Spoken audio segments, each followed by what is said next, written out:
حي على الفلاح. If you list the things that break the fast, there are approximately 10 different things which break the fast, and you can categorize them into two categories.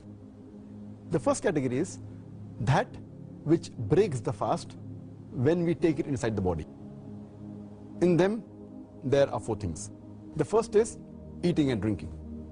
Second is anything that falls in the same category as eating or drinking. Third is taking medicines, or pills, or injections, which are in the form of nourishment or somewhat similar to eating and drinking, including blood transfusion. The fourth is somewhat similar to kidney dialysis, where the blood is taken out, it's purified, and some nutrients are put into it and put back. The second category, that which comes out from the body, there are 6 things in them. Number 1 is sexual intercourse. Number 2 is masturbation. Number 3 is menstruation. Number 4 is postnatal bleeding. Number 5 is deliberate vomiting. And number 6 is letting out blood, somewhat similar to cupping or something similar to that. So in all, there are 10 things which invalidate the fast. Of those 10 things you've mentioned, could you now tell us which is considered to be the most serious and sinful act which invalidates the fast? The act which is the most sinful and most serious amongst all of them which invalidates the fast, it is sexual intercourse. That when you have sexual intercourse and when the two private parts meet, then your fast is invalidated, whether ejaculation takes place or not. And you have to repent for that. You have to complete the fast for that day, and you have to make it up later, and you have to pay a penalty, that's kafara. According to the Sahih Hadith, in which a beloved Prophet said, it's mentioned in Sahih Bukhari, volume number 3, in the book of fasting, Hadith number 1936, where a man comes to the Prophet and says that I am ruined. Oh Prophet, I am ruined. The Prophet says, what is the matter?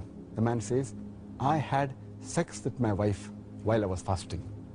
So the Prophet says that, can you free a slave? So the man says, no, I cannot. Then the Prophet asks, can you fast consecutively for 2 months? Can you fast continuously for 60 days? The man says, no, I cannot. Then the Prophet says that, can you feed 60 poor people? And the man says no, and the hadith continues. In short, we come to know from this hadith that if any person does a sexual intercourse, it is one of the major sins. It is the most serious and sinful amongst all the things that break the fast. The person who does this sin, he should immediately repent to Allah subhanahu wa ta'ala and ask for forgiveness. He should complete his fast for that day and make up for that fast later on after Ramadan. And he has to pay a penalty, and the penalty we come to know from the hadith is that he either frees a slave if he can, if he does not have the money to free the slave, or he cannot find a slave to free, then he should fast for 2 consecutive months. Fast for 60 days. If he cannot do that also, then he should at least feed 60 poor people. And these are the 3 options that have been given for a person to pay as a penalty, as a kafara. But if a person can do the first thing, he should not jump to the second or the third. The first is freeing a slave.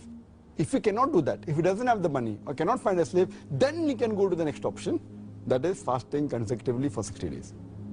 If he cannot do that, if he is unable to do that, continuously fasting for 60 days, if he fasts for a few days, and then one day doesn't fast, he should start again. He should fast consecutively for 60 days. If he doesn't have the capacity to do that, then what he can do is he can feed 60 poor people. And each poor person should be fed with approximately half sa. Each sa is equal to 3 handfuls of outstretched hand of wheat. So half sa per person, or the food that is there of the land. So 60 poor people you should feed. This is the kafara, the penalty for a person who breaks a fast by having a sexual intercourse.